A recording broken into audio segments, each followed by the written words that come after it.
Volkswagen Bora. Bateu lá esta a bomba. Depois válvulas bateu lá na pistões. Portanto é que se alguém colocou a junta da culaça, colocou o silicone.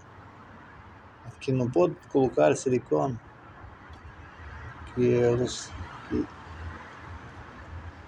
entupiu o orifícios, caramba.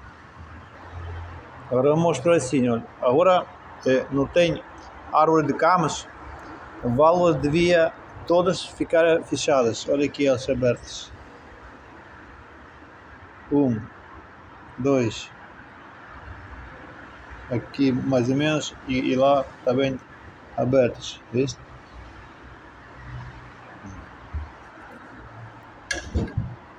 Esse está aberto, viste? São todas válvulas, isso precisa trocar. Esta acho que fica lá na mesma, mas esta fica lá trocada.